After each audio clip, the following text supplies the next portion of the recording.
Greetings once again. Welcome to another show. Today we're going to be asking the question again, who drives the climate? So we'll be discussing more science on that subject. In the previous video series I made in the winter, after I'd reached 7 Galactic Arkanas, I did a bit of an overview.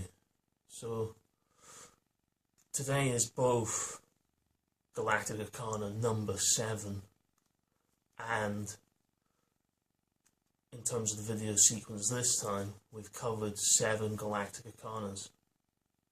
So I was just going to go over briefly the ones we've covered so far, and keep in mind the question, who drives the climate?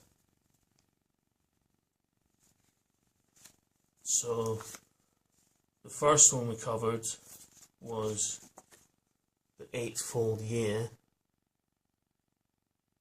So there's been 3 episodes regarding that, and that's a fairly intense one. If you've watched any of those videos, you'll know what I mean. In the lunar section, we covered the Zolkin. That's the 2nd Galactic Arcana.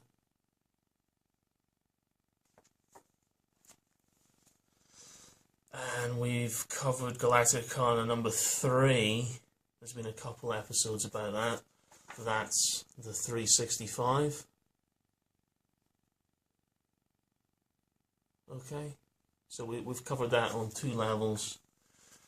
Earth 13 and Luna 13. There's some we haven't covered yet, or that one. Haven't covered this one. Covering this one today. Haven't covered that one. In the Luna section as well, we covered the tides, the 9-year cycle of the tides. So we've covered that one. Haven't covered that one. Yep, we've covered this one. That was the Diamond Matrix 33, which is 3 times 11. So we've covered that one. Haven't covered that one.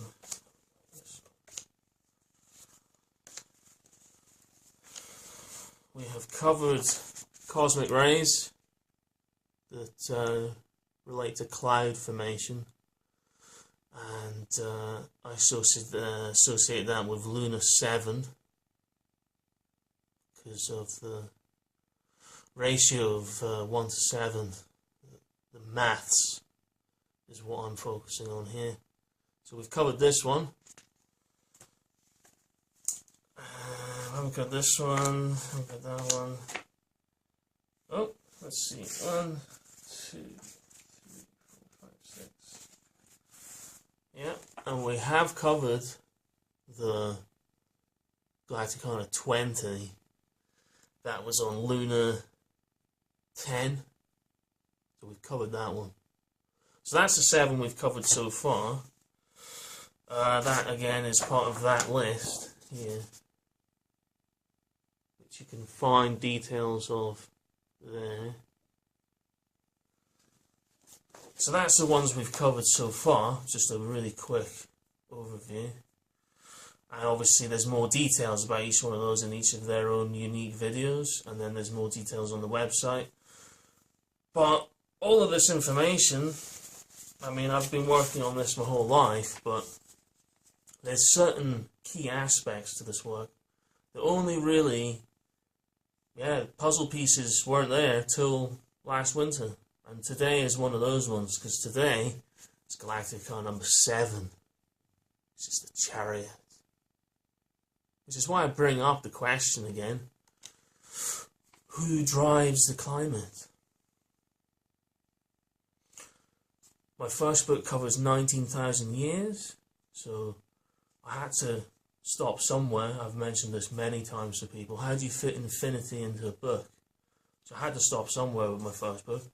And I chose 19,000 years for a reason, which I describe in the book. So I've been working on these cards. Yeah, so that's 78 cards, but they're not the standard tarot. They're a different kind of tarot.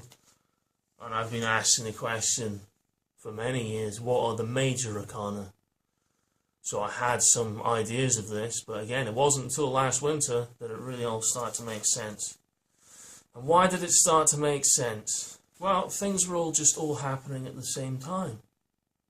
And I looked at information again with fresh eyes, and it made more sense. I saw certain numbers I hadn't seen before at a particular time in my investigations.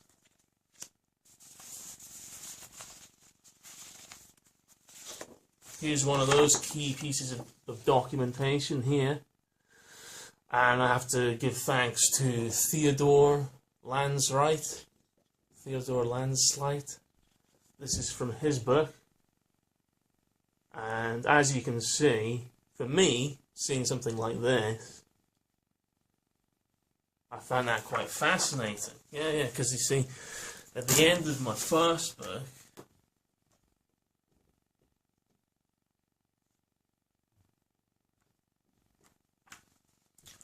I have graphics like this one. Okay.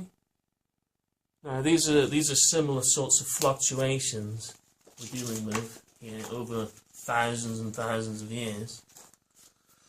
So when I saw this, okay, and I was already studying, well, how does the gas giants fit into all of this? Because today's galactic tarot is this one, which is the solar system tree. Yeah, all the planets, and they're not spaced. This isn't accurate to spacing, but they had to all fit on the same page, so I had to squish them together. It's more of comparing the energetics of the solar system. Yeah, looking at things from different angles, from different perspectives. So I was already looking at the gas giants, but I've been contemplating the deeper meanings of this sort of stuff for about 20 years. So we're at card 50, solar 11, solar system tree, the 4D inner and the 6D outer. This graphic is one of my first time-space geometric investigations relating the planets 1, 2, 3 with the dimensions of 3D space, and the fourth planet with 4D of time. The outer 6 planets, which include 4 gas giants with dwarf planets on either side, represent the deeper metaphysical realms. Here the sun is at the root position, and the solar system tree grows out from here in all directions spherically. Each planet mirroring the 10 digits of our fingers and toes on our hands and feet go to Earth 10. So that's why it's related to the gas giants, because I'd already been contemplating, well, they're gas giants, surely there's more to it. You know, that's science, discovering more. Well, that's what he'd done, yeah. And the numbers on Theodore's page, you look closer down here, yeah, and even mentions the same number as in my book, 391. Yeah, that's right. So I'll post a link to his book that you can read online. It's a scanned version that I found online, and I'll post this graphic as well. So what does it all mean? What does it all mean? Well, you see, this one is in his book as well, and it's talking about the center of mass of the solar system. Okay? That it's not just this fixed point. Again, we don't live in a clock. Yeah? So this is science, yeah? It all connects up. Okay? So here it is on another graphic talking about, well, there's the barycenter of Jupiter and the Sun. Yeah? Okay? So what's that actually saying is it's saying that actually Jupiter and the gas giants function in a different way, on a different level, like I was already making graphics about many, many years ago and theorizing many, many years ago. I now found science, yeah, related to maths that connects with the numbers already in my book. Did it stop there? No, not at all. Again, these sorts of connections triggered other understanding and triggered further investigations, which then helped me to understand how to determine the Galactic Tarot major arcanas. Right? Okay.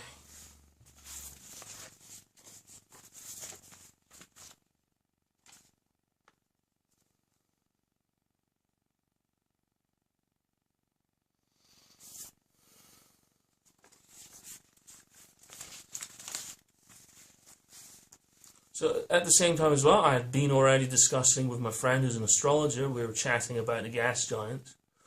And we were already just chatting about the gas giants. We were thinking about, well, when do they have their major alignments? You know? Like big time alignments that only happen every thousands and thousands of years. So I'd already been investigating this, and I'd found this alignment of 2080. Okay?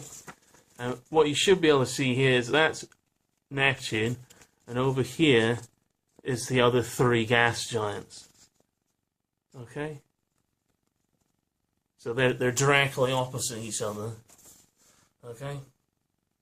And this is in the year 2080.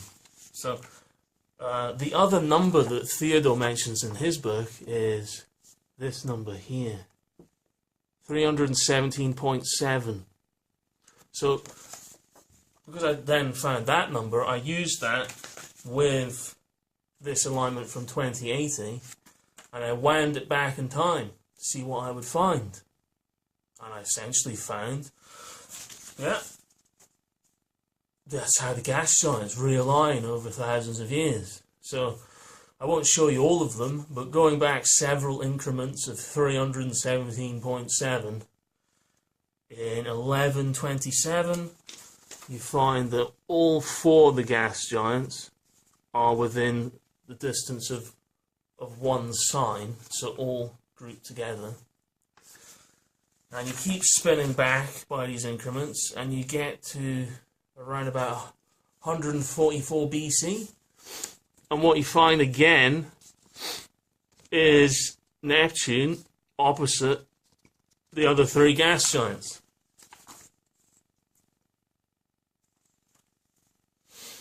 So precise maths over thousands and thousands of years, and it's important because we're talking about who drives the climate and the centre of mass. There's other terms for this. The Barry Centre. It's another term that's used. So all these things fascinate me because I like to understand the universe we live in. That's why I was doing my research already. Only I have a certain different view from other researchers because I think our ancestors knew far more about this than we give them credit for and even acknowledge them for. And actually, yeah, there is an element of suppression too, which people don't actually talk about. They don't like talking about that. So, 2080.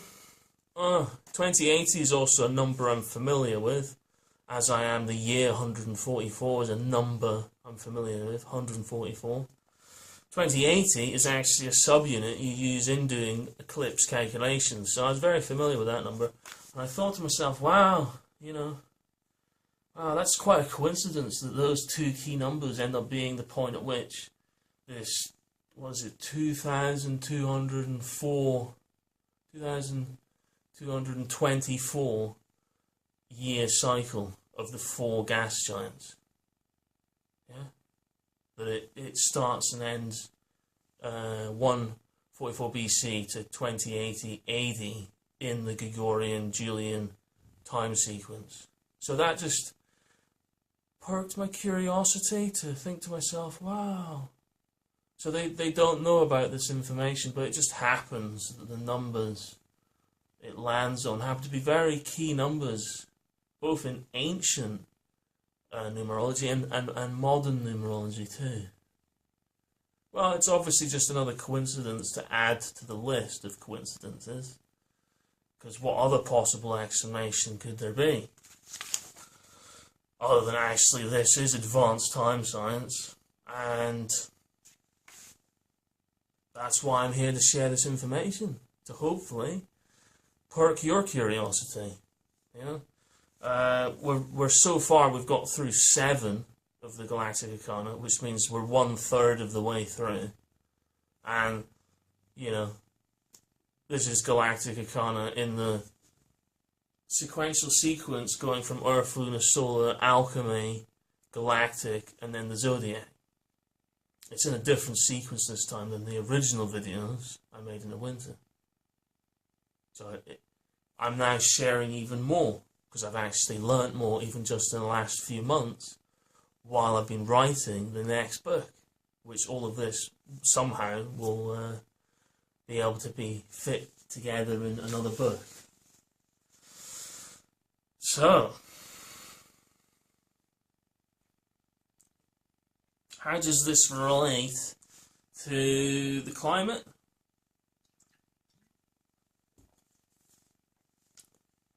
These are questions that will be brought up again tomorrow, while I'll be going into what the page in my book I described relates to this page. Okay, I'll be going into that tomorrow, because tomorrow is the day of the crystal shard. Yeah. And that's really where things get very interesting, to be perfectly honest.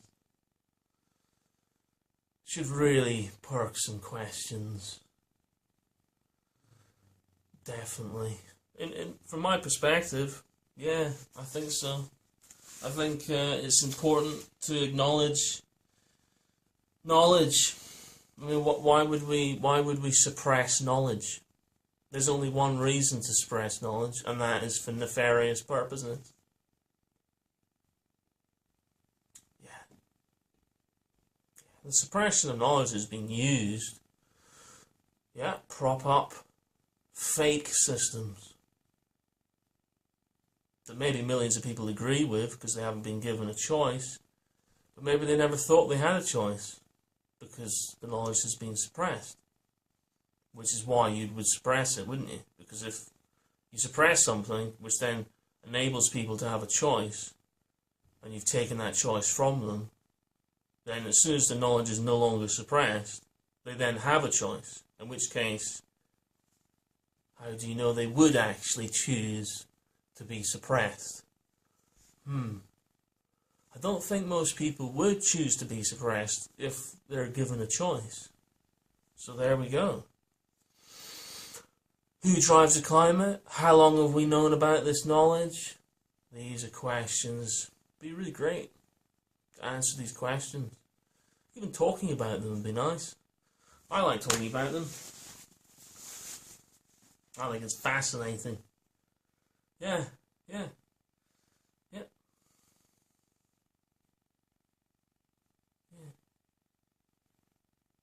Because we're human beings on the surface of an apple skin.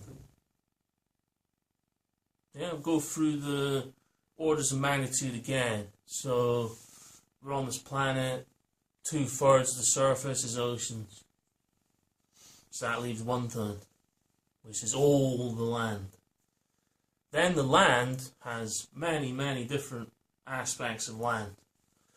Mountains and deserts, and tropical rainforests and temperate rainforests, and ice caps on top of mountains, and places like Antarctica, and then you have obviously things like plains, grasslands, There's so many different kinds of land.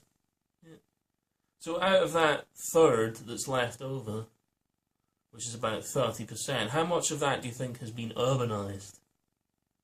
Would it be surprising to hear that it's only about 3, 4, maybe it's heading towards 4% now?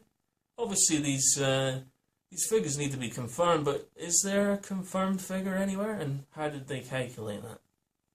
I'd love to see the maths. So this is how much of the surface humans actually control. Obviously with the farmland as well, what is it? About 8% is farmland. And I think, what is it, 2/3 of that's about 6% there. Okay? This is how much humans actually control. And when I say control, they farm it. Yeah, they farm, they use the soil. And definitely some of the ways that soil is maintained is not good. Yeah. Still, compared to the oceans, which are 2/3, it's still not very much. 70% of the surface compared to 3 or 4% to 6%, 3 or 4, 5 or 6, so about 8 to 10% compared to 70%. And that's just the ocean. If you then factor in the atmosphere, orders of magnitude, bigger again. Yeah, bigger again. Which is, this orders of magnitude aspect doesn't seem to really be involved in a lot of these equations. Which is why I'm interested in the cosmic cycles, because they're much bigger. Yeah, they're bigger. And you look at all these climate, the climate records, and we'll be going into more of those tomorrow. Pretty fascinating, actually. Yeah. I was as surprised as you to find out what I found. I look forward to sharing it. It's been a long journey to get to here. And, wow. So much information. So much more to our reality than the Gregorian calendar.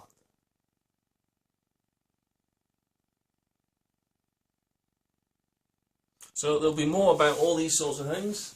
And more galactic arkanas in the alchemy stage as well, which is the next one after the solar codes. Tomorrow is a big day, though. Yeah.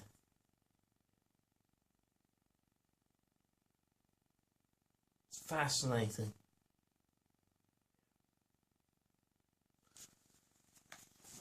We don't live in a clock. We've been programmed to believe we live in a clock. Yeah. What time is it? Right, according to which time system? And on what dimensional level are you referring? There's many more levels to time.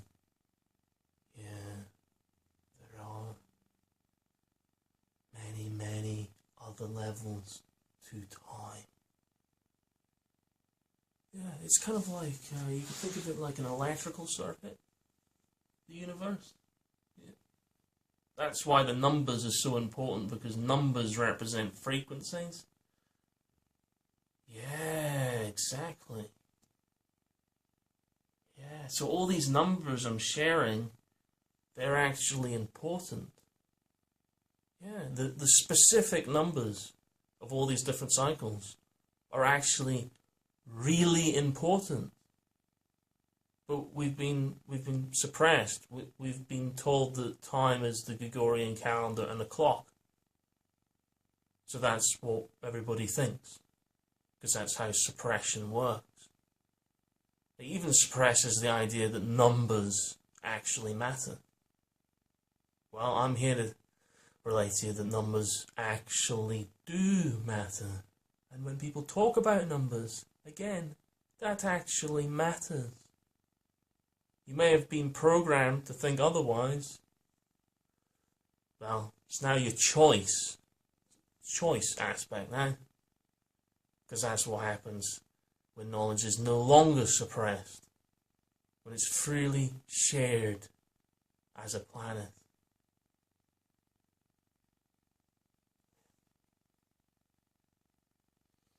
So 2080, we're almost at 2020, so that's 61 years. Last year, it would have been 62 when I made all these discoveries. And that is a number. The number between 60 and 62 is one of these cycles. Yeah. Till 2080, which is that point. Where is it? Which is that point where Neptune is here and the other three gas giants are here.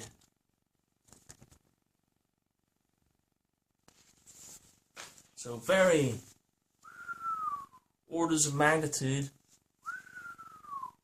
bigger, much bigger.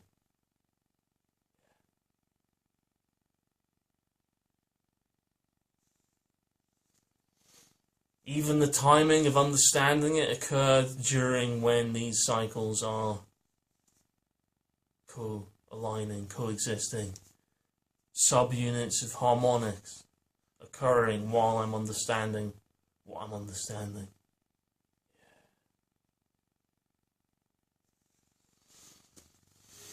Well, thank you, Theodore. That really helped. Those numbers. Thank you for spending your life discovering numbers. I've sort of done a similar thing myself. So, yeah. Theodore. Yeah. Well, to discover the other aspects of that, we'll have to wait until tomorrow. But for today, I'll just leave you with the same question I started. Who drives the climate? Is it the surface dwellers on the edge of the apple skin? Do they drive the climate? Or is it the universe? Yeah, potentially we could affect the climate. Yeah, maybe we could affect the climate. But I'm not too sure about us driving the climate. Okay? Because you're talking about orders of magnitude way bigger. Yeah, we can affect the climate to a certain level. We can affect the climate to a certain level. Well, where is that specific level? Well, exactly. At the moment, it's either or in the debate, really. It's a big fight again, because that's what humans are good at doing, fighting. I'm more interested in the science, because the science can then help us understand more deeply. We wouldn't need to do the fighting part. Yeah, we wouldn't even need to do the fighting part. Yeah, that's the point of science. Yeah. Wow. Well, I'm looking for that point. How far is it that humans can affect the climate, and who really drives the climate? And when I say who, I'm not really talking about a human being, am I? I'm talking about a universe that we live in, which is why the codes, lunar, solar, the earth, the alchemy, which is the atmosphere, which would only exist if the other three are in a certain alignment, and the galactic level. Well, more about all of that tomorrow. Until then, take care.